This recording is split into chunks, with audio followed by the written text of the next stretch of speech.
Hey YouTube, this is Justina and I'm back with another video. And in this video, I want to talk about never ever feel sorry for the narcissist. But before we get into the topic, can you please like, share, and subscribe to my channel? I would highly appreciate it. But the reason why I say never feel sorry for a narcissist, especially a covert narcissist, because they lie so much and they want to extract empathy and sympathy from you. So they tell you all types of weird, crazy stories just to reel you in. And what I mean by that is the first conversation I ever had with a narcissist, he told me that this is our first conversation, right?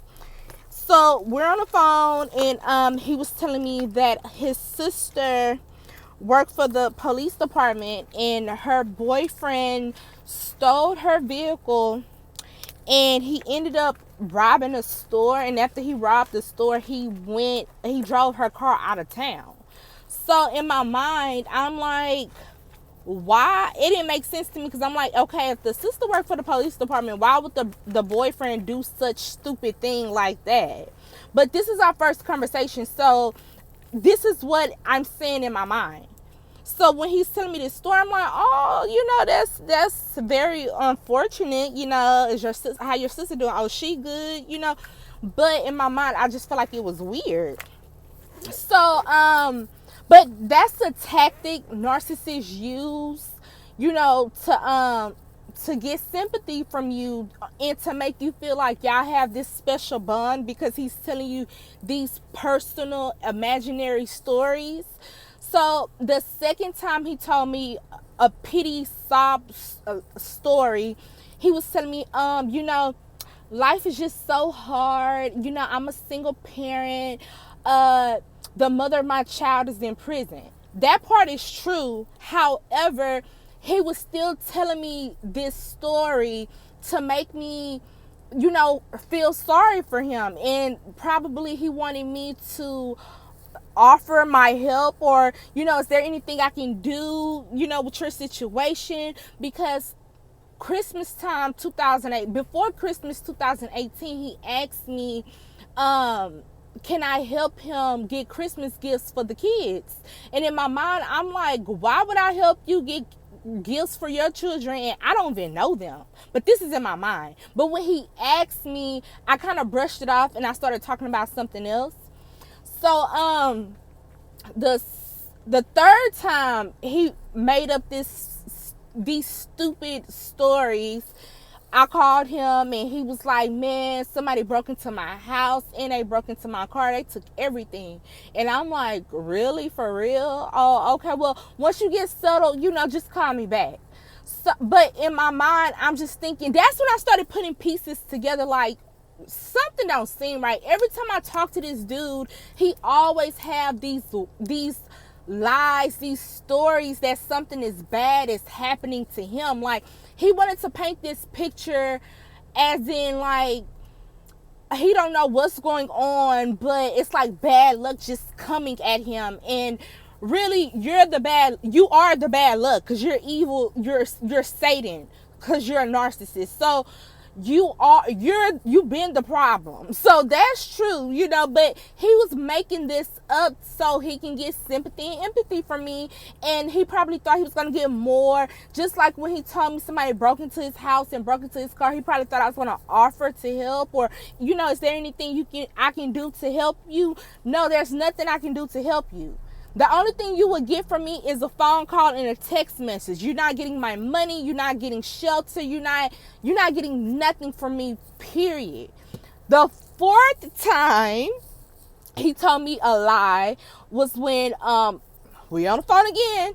Hey, what you doing? Oh, I'm stranded. My car run out of gas. So at this point, this was before I found out about narcissism and the sad pity stories and stuff. So at this time I didn't have no clue about narcissism, but it was like a light bulb went off in my head. Like, why is it every week you talk to this person, they always got something bad going on?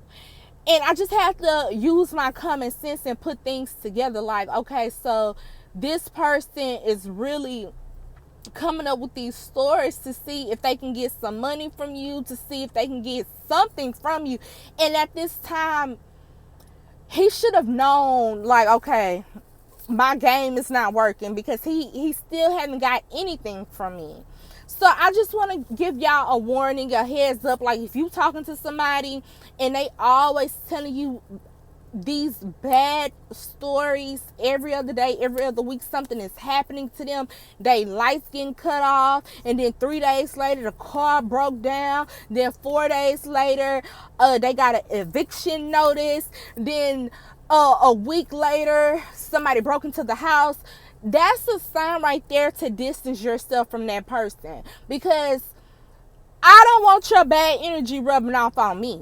Because now all of a sudden, what if these bad things are now starting to happen to me because I'm associating with you, and I wasn't dealing with this before I even started talking to you?